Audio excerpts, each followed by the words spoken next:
Hello बच्चों। मैं Himanshu sir आपका केमिस्ट्री मेंटोर स्वागत करता हूं आपके अपने यूट्यूब चैनल बिलियन एजुकेशन में। आज बेटा अपन लोग नीट और जेई के पॉइंट ऑफ व्यू से केमिस्ट्री का एक चैप्टर स्टार्ट करेंगे, बायोमॉलिक्यूल। बायोमॉलिक्यूल अगर आप नीट वाले हो तो आप ऑलरेडी बायो में भी पढ़े रहते हो। हाँ, जेई वालों के लिए थोड़ा सा दुख और दर्द यहां पे रहता है क्योंकि कुछ चीजें यहां पे बायो की इन्वॉल्व होती हैं, तो उनका भी दुख और दर्द हम दूर करने का पूरा प्रयास करेंगे और दूर तो 100% कर ही देंगे। अपने को स्टार्ट करना है बायोमॉलिक्यूल। नीट वालों को तो काफी हद तक पता रहेगा, जेई वालों के लिए भी ये बेस्ट वीडियो हो जाएगा।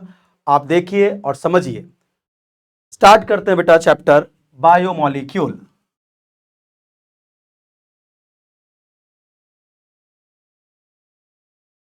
बायोमॉलिक्यूल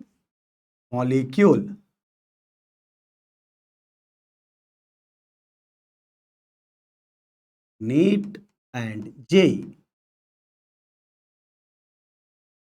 बायोमॉलिक्यूल नीट और जेई के पॉइंट ऑफ व्यू से चलिए स्टार्ट करेंगे। धमाकेदार तरीके से स्टार्ट करेंगे, बस आप मेरे साथ जुड़ जाइए। बिल्कुल वाईफाई टेक्नोलॉजी की तरह हमारी और आपकी एनर्जी बिल्कुल सिंक्रोनाइज होनी चाहिए और मिलकर फोड़ेंगे बायोमॉलिक्यूल चैप्टर को।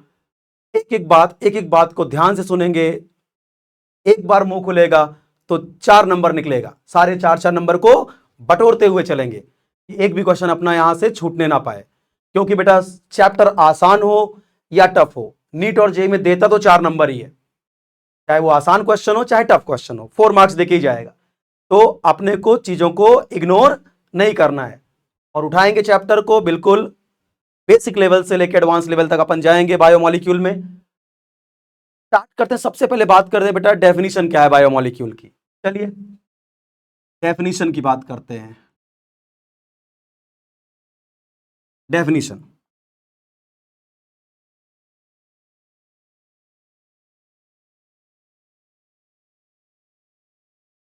It is the lifeless molecule, lifeless molecule which combine in specific manner, which combine in specific manner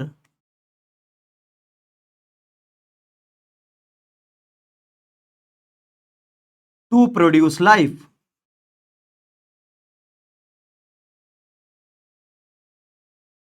यानी ये जो है ये एक लाइफलेस मॉलिक्यूल है, लेकिन जब ये एक स्पेसिफिक मैनर में कंबाइन करते हैं तो लाइफ को प्रोड्यूस करते हैं। बायोमॉलिक्यूल हम भी हमारे अंदर ही बायोमॉलिक्यूल है। आपकी जो भी कार्बोहाइड्रेट्स हैं, फैट्स हैं, प्रोटीन्स हैं, न्यूक्लिक एसिड, पूरा शरीर ही बायोमॉलिक्यूल से ही मिलकर बना हुआ है। तो चैप्टर काफी इंपॉर्टेंट हो गया क्योंकि आपके शरीर से रिलेटेड है। तो ध्यान से सुनना, नहीं कुछ ऊपर नीचे हो जाएगा शरीर में तो बाद में मुझे मत बोलना। चलिए अब यहां पे देखो क्या होगा। ये तो हुआ डेफिनेशन। एग्जाम्पल्स क्या होंगे? ये कौन सी बड़ी बात है? Carbohydrates, yes.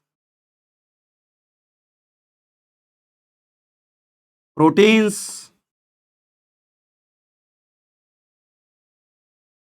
फैट,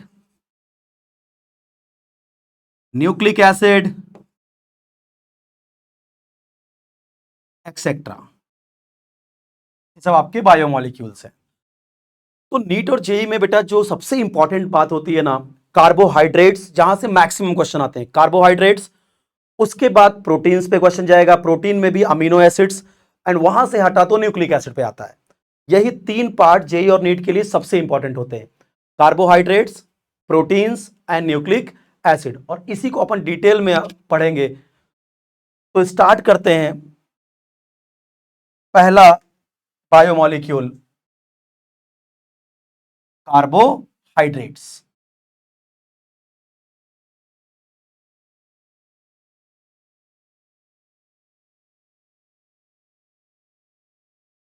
कार्बोहाइड्रेट्स तो अगर एनसीईआरटी के हिसाब से अपन चले तो एनसीईआरटी क्या बोलती है बेटा कि hydrates of carbon is called carbohydrates. जो बेसिक जो अर्लियर साइंटिस्ट ने जो एज्यूम किया ना, उन्होंने क्या बोला, what is the definition of carbohydrate? Hydrates of carbon, hydrates of carbon. और बेटा ये ऐसे चैप्टर है जो एनसीईआरटी के बाहर नहीं जाते, लाइन बाय लाइन एनसीईआरटी रहती है। आपको मैं वही एकदम एग्जैक्ट आपको बता दूंगा। इतना अगर आपने पढ़ लिया तो आपके क्वेश्चन छूटेंगे नहीं बायोमोलिक्यूल के। Hydrates of carbon is called carbohydrates. Hydrates of carbon का मतलब क्या?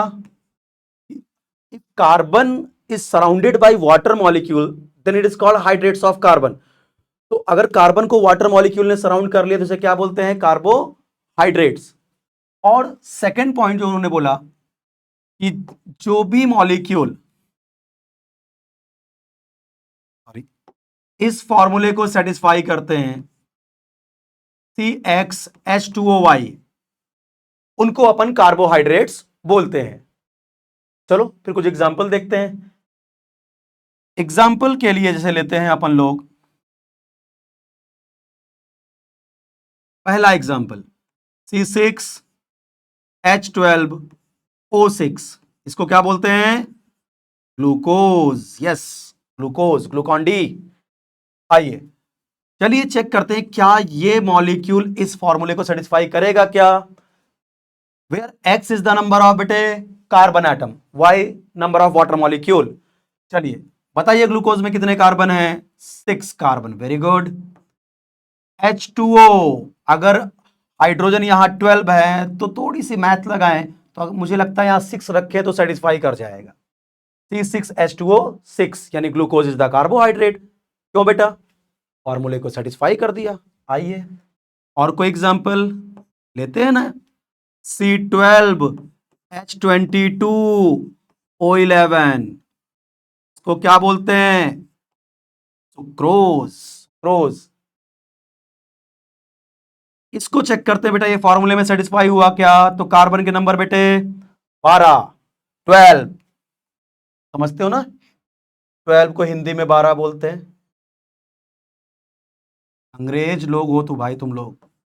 H2O यहां 22 है तो 22, चलो क्लास 6 की मैथ लगाए। यहां 2 है, 22 कैसे बनेगा? अरे 11 रखेंगे ना, हिंदी में 11। आइए तो ये देखिए, तो ये भी मॉलिक्यूल सेटिस्फाई कर गया। बड़ा बढ़िया चल रहा था सब। हाँ, अरे वाह, ये तो बड़ा आसान डेफिनेशन बनाया यार। Hydrates of carbon is called carbohydrates. जो इसके फॉर्मूले में सेटिस्फाई हो जाए वो कार्बोहाइड्रेट। मजा आ रहा था लोगों को। चलिए अब कुछ धमाकेदार चीज बताता हूं कि जो इस डेफिनेशन की वाट लगाने के मूड में ही आए थे कि अच्छा इतना आसानी से निकल जाओगे कार्बोहाइड्रेट को बता के। रुको, इतने सस्ते में समझे हो क्या मॉलिक्यूल को? आइए अब लोग आ गए। जैसे आइए लिमिटेशंस की बात करते हैं।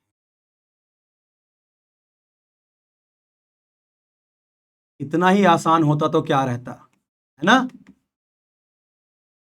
लिमिटेशंस अब लगेगी व्हाट? किस डेफिनेशन की? CxH2OY। इन मॉलिक्यूल को सब लोग पहचानते होंगे।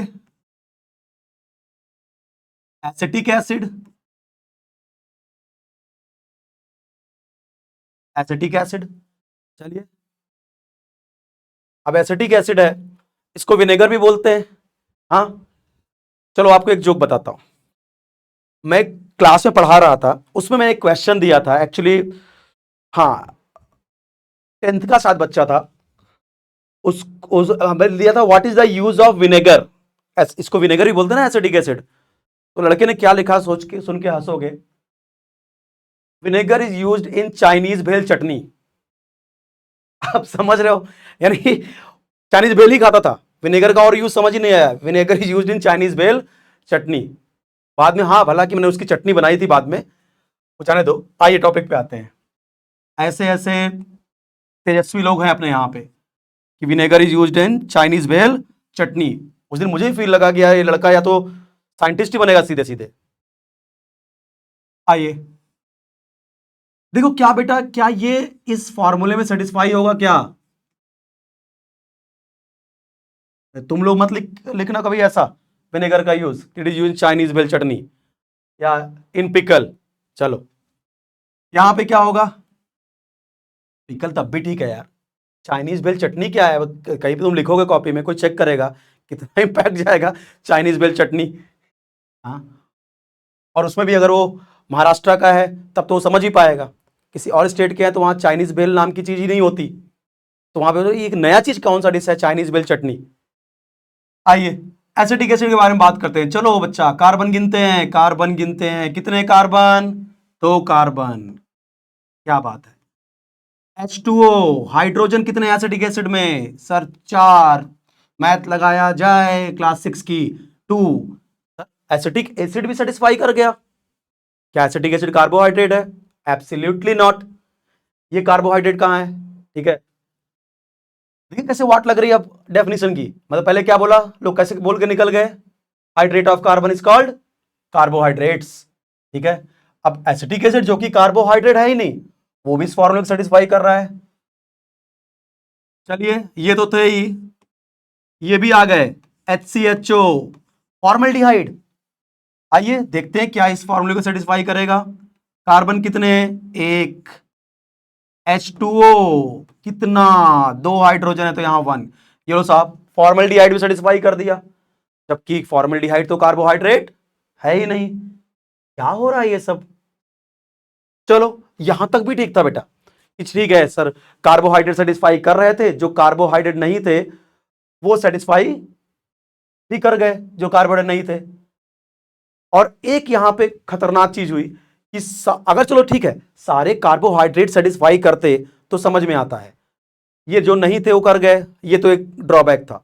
कुछ ऐसे भी कार्बोहाइड्रेट आए ना, जो कार्बोहाइड्रेट तो हैं बट इस फॉर्मूले को सेटिस्फाई नहीं करते, यानी अब एकदम खतरनाक वाट लगने वाली है। कैसे, C6H12O5 रैमनोज, ये कार्बोहाइड्रेट देखिए। अब अगर आप इसको इस फॉर्मूले में बैठाने का प्रयास करोगे, करना तो पड़ेगा प्रयास, चलिए सफल होंगे या नहीं ये तो बाद में देखेंगे, प्रयास तो करना है, क्योंकि कोशिश करने वालों की कभी हार नहीं होती है, हालांकि यहां पे हार होगी। चलो कैसे, 12 है, अब 6 की मैथमेटिक्स के हिसाब से यहां तो 6 आए तब 12 बनेगा, बट उससे ये फॉर्मूला तो सेटिस्फाई नहीं होगा, तो यहां से एक बिल्कुल गलत हो गया कि हाइड्रेट्स ऑफ कार्बन को कार्बोहाइड्रेट बोल देना सही नहीं है। कुछ अलग बोलिए, कुछ नया बताइए, करेक्ट बताइए। तो आपको लिमिटेशन समझ में आ गई कि प्रॉब्लम कहां हुई, कि हाइड्रेट्स ऑफ कार्बन को कार्बोहाइड्रेट बोला गया, ठीक है, लेकिन कुछ मॉलिक्यूल जो कार्बोहाइड्रेट थे ही नहीं, जैसे एसिटिक एसिड, फॉर्मल्डिहाइड, ये भी इसको सेटिस्फाई कर दिए, जो कि कार्बोहाइड्रेट ही नहीं थे। जो सच में कार्बोहाइड्रेट थे वो सेटिस्फाई नहीं कर पा रहे हैं, तो इसका मतलब ये डेफिनेशन डिस्कार्ड कर दी गई। तो अब जो करेक्ट डेफिनेशन है कार्बोहाइड्रेट की, वो मैं आपके सामने लिखने जा रहा हूं। चलिए चलिए, तो कार्बोहाइड्रेट को डिफाइन करता हूं बेटा, इट इज ऑप्टिकली एक्टिव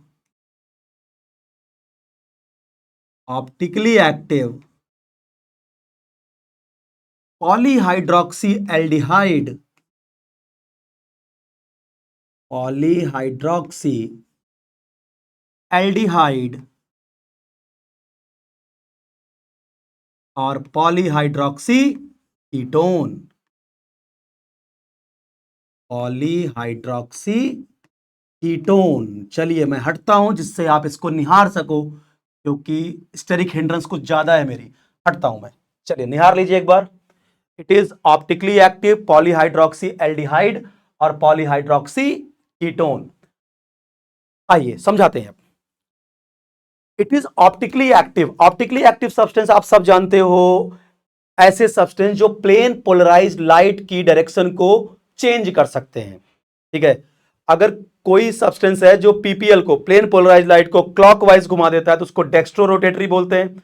मैं आपको ये सब चीजें पढ़ाऊंगा जब आपको जीओसी पढ़ाऊंगा क्लास 11 की, तो आइसोमेरिज्म में बहुत डिटेल किया जाएगा ये कंसेप्ट, क्योंकि आप क्लास 12th में हो तो ये सब आप पक्का पढ़ के आए हो कि ऑप्टिकली एक्टिव कंपाउंड क्या होते हैं। ऐसे compound which can change the direction of plane polarised light, दो तरह के होते हैं, डेक्स्ट्रो एंड लिवो, जो मान लो ये पीपीएल है, अगर कोई कंपाउंड इसकी डायरेक्शन को क्लॉकवाइज रोटेट कर दिया, इसको बोलेंगे dextrorotatory optically active compound. और ये है प्लेन पोलराइज लाइट, अगर कोई कंपाउंड इस प्लेन पोलराइज लाइट की डायरेक्शन को एंटी क्लॉकवाइज घुमा दिया तो उसको बोलते हैं लिवो रोटेटरी, डेक्स्ट्रो लिवो। यानी जो ऑप्टिकली एक्टिव कंपाउंड होते हैं ना, वो दो तरह के होते हैं मेनली। हल्का सा आपको बता रहा हूं मैं, आप लोग 12th में हो तो ये आप जानते हो, या तो dextro rotatory,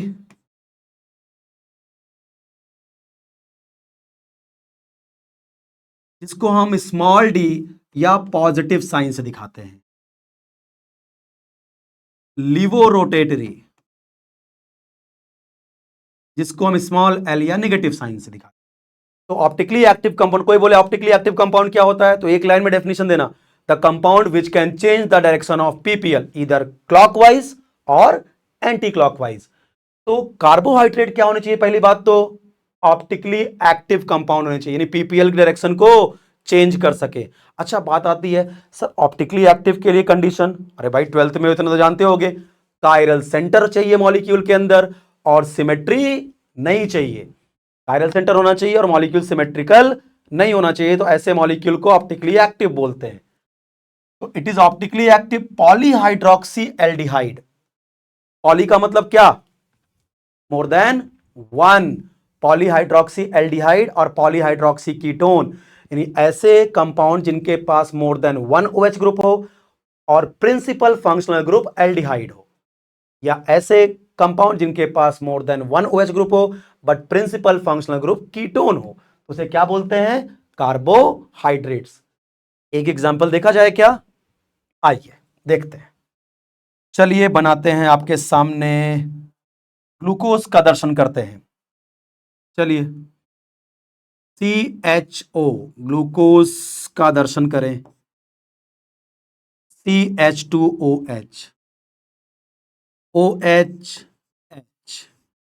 H, OH, OH, H, OH और H। ये आपके सामने जो खूबसूरत सा मॉलिक्यूल दिख रहा है, ये कोई और नहीं हमारा आपका ग्लूकोज। चलिए डेफिनेशन को यहां पे और क्रिस्टल क्लियर करते हैं। कैसे करेंगे सर क्रिस्टल क्लियर, चलो आप ही मुझे बताएंगे, क्या ये पॉलीहाइड्रोक्सी है क्या,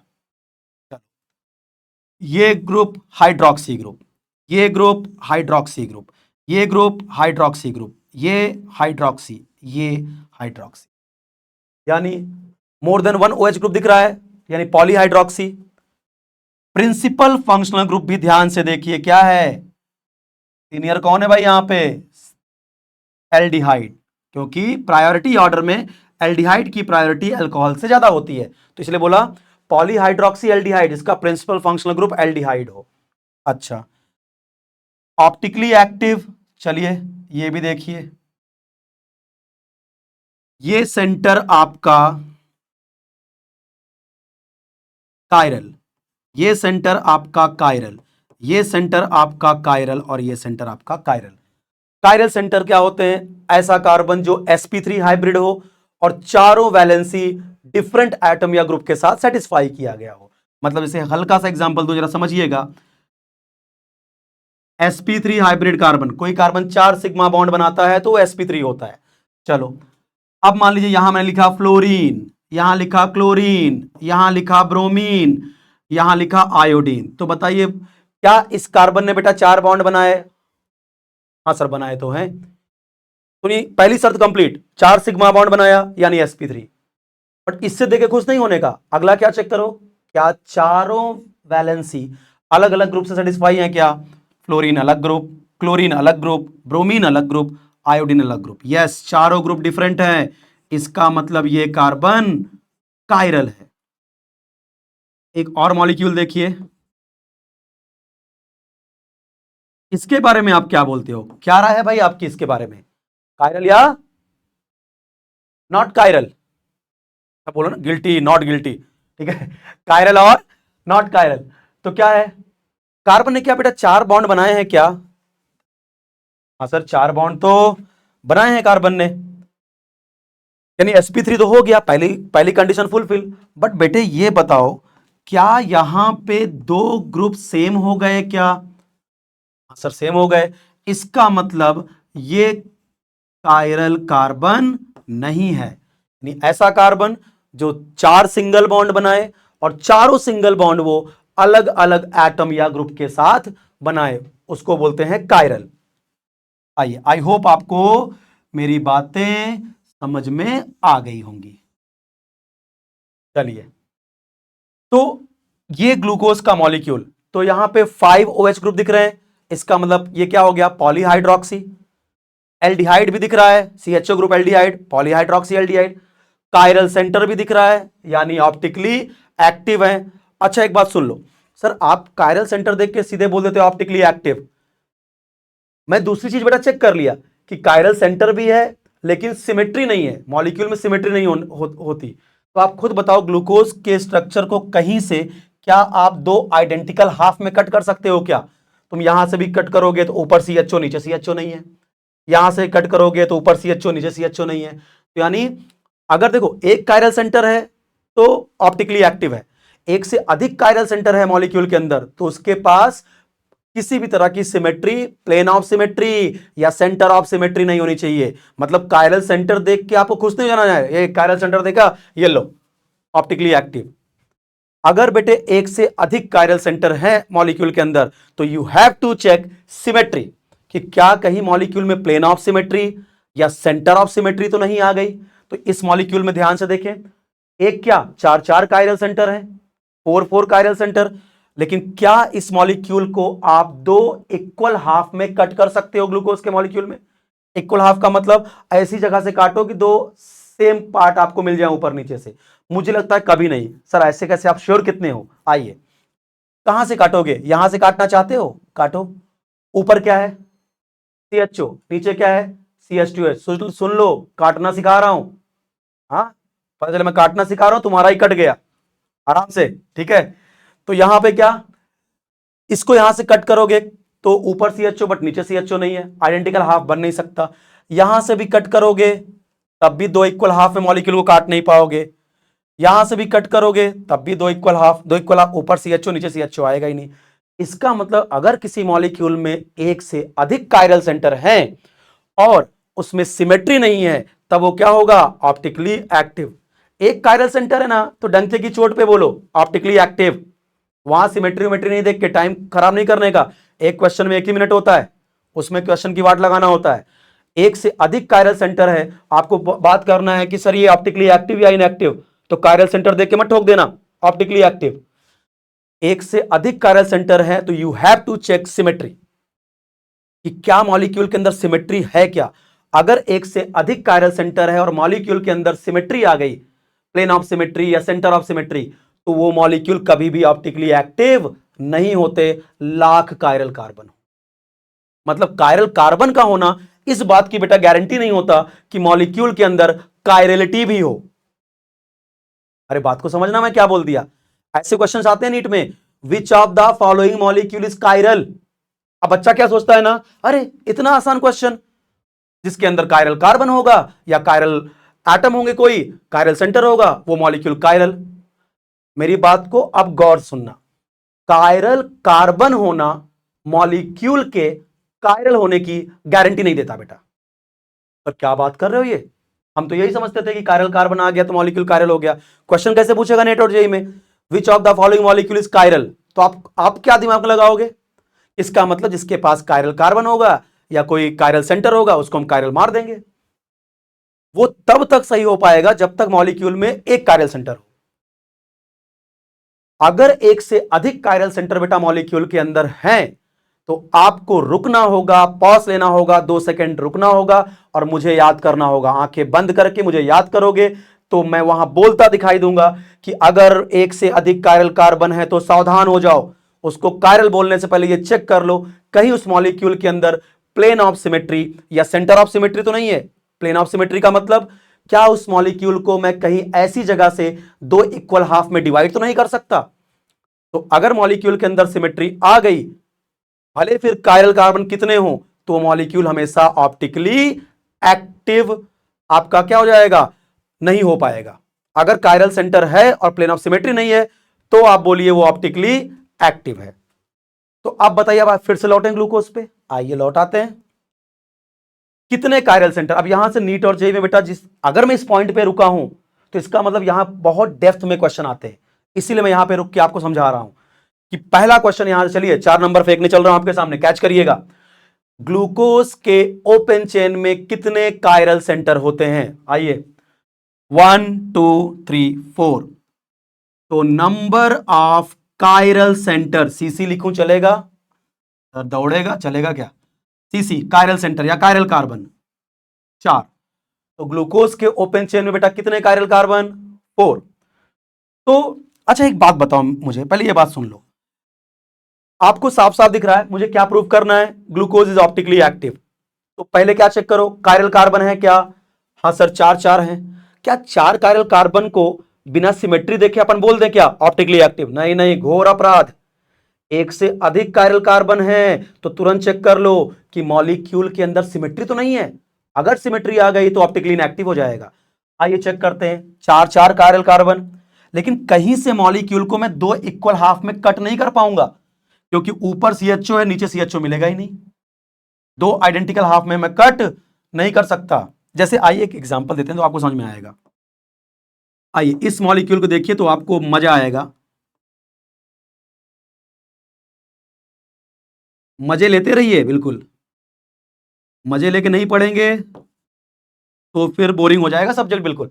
आइए देखिए, ये सेंटर है कायरल, ये सेंटर है कायरल। क्या इस मॉलिक्यूल में 2 कायरल सेंटर, टार्टरिक एसिड बोलते हैं इसको, 2 कायरल सेंटर है।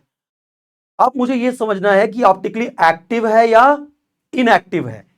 तो यार कायरल सेंटर तो है, एक होता तो अपन तुरंत बोल देते ऑप्टिकली एक्टिव, लेकिन एक से अधिक कायरल सेंटर है तो अपने को क्या चेक करना पड़ेगा? सर आपको याद करना पड़ेगा क्या? सिमेट्री चेक करना होगा, कहीं इस मॉलिक्यूल को हम 2 इक्वल हाफ में कट तो नहीं कर सकते। आइए देखते हैं, बहुत प्यार से देखिएगा। कैसे देखिएगा? देखो मगर प्यार से, ऐसा वैसे ट्रकों के पीछे लिखा रहता है। इधर देखो, तो यहां पे क्या होगा, अगर इस मॉलिक्यूल को मैं, देखो बहुत ध्यान से, अगर मैं यहां से कट कर दूं इस मॉलिक्यूल को, तो जैसा पार्ट ऊपर दिख रहा है एग्जैक्ट वैसा ही पार्ट नीचे दिख रहा है। तो ये आ गई यहां पे पीओएस, प्लेन ऑफ सिमेट्री। तो कायरल कार्बन होने के बावजूद भी, क्योंकि इस मॉलिक्यूल में सिमेट्री आ गई, तो ये मॉलिक्यूल ऑप्टिकली इनएक्टिव हो गया। यानी ये प्लेन पोलराइज्ड लाइट की डायरेक्शन को चेंज नहीं कर सकता। तो अब इस कंसेप्ट को लगा लो ग्लूकोज पे, एक से अधिक कायरल सेंटर है, बट इस मॉलिक्यूल को आप कहीं से 2 इक्वल हाफ में कट नहीं कर सकते, इसका मतलब ये ऑप्टिकली एक्टिव है। तो डेफिनेशन क्लियर हो गई कि glucose is optically active compound. Glucose क्या है आपका? ऑप्टिकली एक्टिव कंपाउंड है। चलिए ये क्लियर हुआ आपको, ऑप्टिकली एक्टिव क्लियर हुआ, पॉलीहाइड्रोक्सी एल्डिहाइड। चलो हाँ, क्वेश्चन क्या क्या था ग्लूकोज का? Number of chiral centre glucose में बेटे 4। और पूछते हैं total number of optical isomer glucose के कितने बनेंगे? नीट और जेई का फेवरेट क्वेश्चन है। आइए, number of optical isomer of glucose, तो उसका फॉर्मूला बेटा होता है आपका 2 raise to the power n। क्या होता है? 2 raise to the power n, अगर मॉलिक्यूल अनसिमेट्रिकल है तो, where n is the number of chiral centre, chiral centre, number of chiral centre. तो आप बताइए ग्लूकोज में बेटा कितने कायरल सेंटर हैं? बोलो बोलो बोलो। 4 कायरल सेंटर है। और मॉलिक्यूल कैसा है? अनसिमेट्रिकल, बिल्कुल फॉर्मूला सेट हो जाएगा। 2 रेज टू द पावर 4, यानी 16 ऑप्टिकल आइसोमर बनते हैं या स्टीरियो आइसोमर बनते हैं ग्लूकोज के। ये आया 4 नंबर आपके सामने। ये कितने ऑप्टिकल आइसोमर बनते हैं किसके? ग्लूकोज के 16, क्योंकि 4 कायरल सेंटर है। तो नंबर ऑफ ऑप्टिकल आइसोमर का फॉर्मूला, अगर मॉलिक्यूल अनसिमेट्रिकल है तो लगाते हैं 2 raise to the power n। तो 2 raise to the power 4, where n is the number of chiral centre, 4 chiral centre, 16 optical isomer. चलिए तो अभी अपन ने आपको ऑप्टिकली एक्टिव पॉलीहाइड्रोक्सी एल्डिहाइड के बारे में इंफॉर्मेशन दिया, ग्लूकोज का आपको शकल सूरत दिखाई, आपको थोड़ा सा आइडिया दिया मैंने ऑप्टिकली एक्टिव समझने का कि कायरल सेंटर होना चाहिए और लेकिन सिमेट्री मॉलिक्यूल में नहीं होनी चाहिए, यानी कायरल सेंटर का होना इस बात की गारंटी नहीं होती कि मॉलिक्यूल ऑप्टिकली एक्टिव होगा। कायरल सेंटर भी चाहिए और सिमेट्री नहीं चाहिए मॉलिक्यूल में। तो कोई भी मॉलिक्यूल अगर कायरल सेंटर को रखता है तब क्या वो कायरल हो सकता है, तो उसके लिए आपको सिमेट्री देखनी पड़ेगी, यानी कायरल सेंटर इस बात की गारंटी नहीं होती कि मॉलिक्यूल भी कायरल हो। तो जब ऐसे क्वेश्चंस आते हैं ना नीट या जेई में, विच मॉलिक्यूल ऑप्टिकली एक्टिव, तो शायद आप गलत नहीं करते।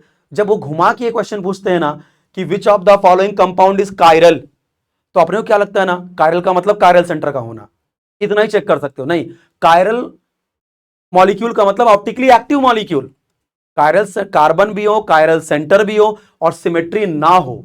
जैसे आपसे पूछता is this glucose is chiral, absolutely chiral, क्योंकि कायरल सेंटर भी है और सिमेट्री नहीं है। क्लियर? अच्छा, अभी अपन ने ये एग्जांपल लिया था बराबर,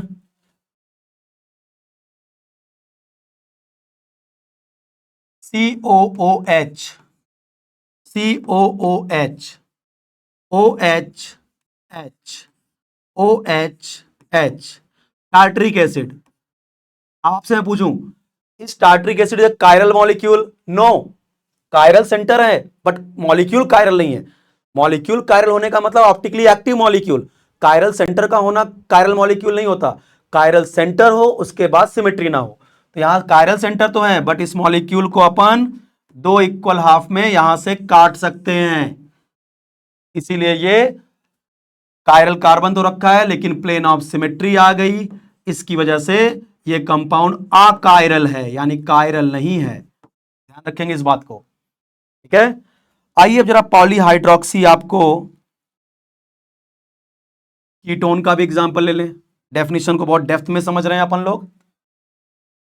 फ्रक्टोज नाम तो सुना होगा, CH2OH, C double bond O, H OH, OH H, OH H और CH2OH। ये जो मॉलिक्यूल आपको दिख रहा है बेटा, ये कौन है? फ्रक्टोज। इसमें एक क्वेश्चन बड़ा पेट होता है, which of the following is the sweetest sugar? Answer मार देना फटाक से, किसको? Fructose, sweetest sugar is fructose. Clear? अब यहां पे देखो, कार्बोहाइड्रेट की डेफिनेशन कहती है पॉलीहाइड्रोक्सी एल्डिहाइड और पॉलीहाइड्रोक्सी कीटोन। तो ये जो मैंने बनाया है बेटा, वो मैंने बनाया है आपका पॉलीहाइड्रोक्सी कीटोन का एग्जांपल लिया है, पॉलीहाइड्रोक्सी कीटोन। क्योंकि यहां भी देखिए, अगर आप ध्यान से देखें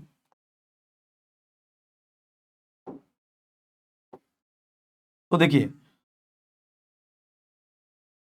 एक हाइड्रोक्सी, दो हाइड्रोक्सी, तीन हाइड्रोक्सी, चार हाइड्रोक्सी, पांच, तो यहां हुआ ना पॉलीहाइड्रोक्सी। और इनको तो पहचान ही रहे होंगे, ketone, principal functional group is ketone. और optically active, yes, number of chiral centre 1, 2 और 3। तो फ्रक्टोज के ओपन चेन में बेटा 3 कायरल सेंटर, ग्लूकोज के ओपन चेन में 4 कायरल सेंटर। दो बातें याद करें, ठीक है, ग्लूकोज के ओपन चेन में 4 कायरल सेंटर और फ्रक्टोज के ओपन चेन में 3 कायरल सेंटर। तो अगर मैं यहां से आपसे बोलूं कि क्या फ्रक्टोज कायरल है यानी ऑप्टिकली एक्टिव है, तो पहले क्या चेक करना है? कायरल सेंटर है क्या? हाँ भाई, 1 2 3 कायरल सेंटर है। एक कायरल सेंटर होता तो अपन सिमेट्री कभी सोचते ही नहीं जल्दी, ठीक है, सोचना भी नहीं है। एक से अधिक कायरल सेंटर है, तुरंत चेक करेंगे कहीं इस मॉलिक्यूल में सिमेट्री तो नहीं है, क्या इस मॉलिक्यूल को हम दो इक्वल हाफ में कहीं से काट तो नहीं सकते? आइए देखते हैं। मुझे नहीं लगता बेटा आप इसको कहीं से दो इक्वल हाफ में कट कर सकते हो, क्योंकि अगर आप यहां से भी काटोगे ना इस जगह से, तो सीओ ऊपर आएगा नीचे नहीं आएगा। यहां से भी कट करोगे तो ये जो ग्रुप दिख रहा है ये नीचे नहीं है, सीओ ग्रुप। तो ये क्या है आपका? सिमेट्री यहां पे नहीं है। कायरल सेंटर तो है एक से अधिक बट सिमेट्री नहीं है। इसका मतलब फ्रक्टोज क्या हो गया? ऑप्टिकली एक्टिव हो गया। ऑप्टिकली एक्टिव कंपाउंड हो गया, क्योंकि कायरल सेंटर मोर देन वन है लेकिन सिमेट्री नहीं है। जब भी एक से अधिक कायरल सेंटर हो तो मॉलिक्यूल को कायरल बोलने से पहले एक बात का जरूर ध्यान रखना कि सिमेट्री चेक कर लो पहले, क्योंकि सिर्फ कायरल सेंटर देख के मॉलिक्यूल को ऑप्टिकली एक्टिव बोल देना वो केवल सत्य होता है केवल एक कायरल कार्बन तक। एक से अधिक कायरल कार्बन है तो आपको वेट करना होगा, सिमेट्री देखना होगा। सिमेट्री नहीं है तब आप डंके की चोट पे बोलो ऑप्टिकली एक्टिव। तो यहां पे देखिए एक से अधिक कायरल कार्बन है लेकिन कहीं से मॉलिक्यूल को दो इक्वल हाफ में नहीं कट कर सकते आप, इसका मतलब बेटा ये ऑप्टिकली एक्टिव है। अच्छा, यहां पे अपना लास्ट क्वेश्चन, जैसे ग्लूकोज में क्या था बेटा, number of stereo isomer glucose का पूछता है, वैसे अगला 4 नंबर आपके सामने आ रहा है, नंबर ऑफ स्टीरियो आइसोमर या optical isomer, stereoisomer is equal to 2 raised to the power n, क्योंकि अगर अनसिमेट्रिकल मॉलिक्यूल होता है तो नंबर ऑफ स्टीरियो आइसोमर या ऑप्टिकल आइसोमर निकालने का formula 2 raised to the power n होता है, where n is the number of chiral centre. तो बताएं फ्रक्टोज में कितने chiral centre, sir 1 star 2 star 3, यानी 3 कायरल सेंटर होते हैं फ्रक्टोज में। तो नंबर ऑफ ऑप्टिकल आइसोमर या स्टीरियो आइसोमर पूछे तो आंसर विल बी 8। कितने होंगे, 8। तो क्वेश्चंस को तैयार कर लें। ग्लूकोज के ओपन चेन में बेटा 4 chiral centre, number of optical isomer 2 raised to the power 4 16। Fructose के ओपन चेन में 3 chiral centre, number of stereo isomer 2 raised to the power 3 8। तो इस तरह से डेफिनेशन हुई बेटा आपका क्या, carbohydrates are optically active polyhydroxy aldehyde और पॉलीहाइड्रोक्सी कीटोन। आई होप आपको मेरी बातें बहुत अच्छे से समझ में आ रही हैं, ठीक है। और मैंने आपको थोड़ा ऑप्टिकल एक्टिविटी भी समझाया कि कायरल सेंटर को देख के खुश नहीं हो जाने का कि कंपाउंड कायरल होगा। जब ऐसे क्वेश्चन आए विच कंपाउंड इज कायरल, समझ लो डेंजरस क्वेश्चन है, मतलब ये मत समझना कि बस कायरल सेंटर जिसमें होगा उसको कायरल टिक कर देंगे। मॉलिक्यूल का कायरल होना मतलब क्या, मॉलिक्यूल का ऑप्टिकली एक्टिव होना पूछ रहा है वो। तो अगर एक कायरल सेंटर है तो मॉलिक्यूल भी कायरल होगा, एक से अधिक कायरल सेंटर है तो मॉलिक्यूल कायरल हो भी सकता है, नहीं भी। आपको चेक करना होगा कहीं सिमेट्री आ गई, अगर आप मॉलिक्यूल को 2 इक्वल हाफ में कट कर रहे हो तो प्लेन ऑफ सिमेट्री या सेंटर ऑफ सिमेट्री आ गई तो मॉलिक्यूल कायरल सेंटर होने के बाद भी अकायरल हो जाएगा, ऑप्टिकली इनएक्टिव हो जाएगा। और अगर कायरल सेंटर एक से अधिक है और सिमेट्री नहीं है तो मॉलिक्यूल कायरल कहलाएगा। क्लियर। तो ये आज का इंट्रोडक्शन पार्ट हुआ अपना बायोमॉलिक्यूल का, जिसमें हमने आपको कार्बोहाइड्रेट्स की डेफिनेशन बताई। अब नेक्स्ट लेक्चर में अपन क्या करेंगे, कार्बोहाइड्रेट्स का क्लासिफिकेशन करेंगे कि किस तरह से इसको क्लासिफाई किया जाता है। तो आप बताइएगा कि आपको ये कंसेप्ट जमा मजा आया टॉपिक में या नहीं आया। आगे के कंटेंट को और बढ़ाएंगे, इनके क्लासिफिकेशन को करेंगे, डिटेल में इनके स्ट्रक्चर बनाना सिखाएंगे, सारे नीट जेईई की प्रॉब्लम कर लेंगे साथ ही साथ, जिससे आपका टॉपिक बिल्कुल एकदम मजबूत हो जाए, कहीं से आपका 4 मार्क्स छूटना नहीं चाहिए बायोमॉलिक्यूल में। चलिए मिलते हैं नेक्स्ट लेक्चर में, तब तक के लिए थैंक यू, अलविदा, दुआओं में याद रखना।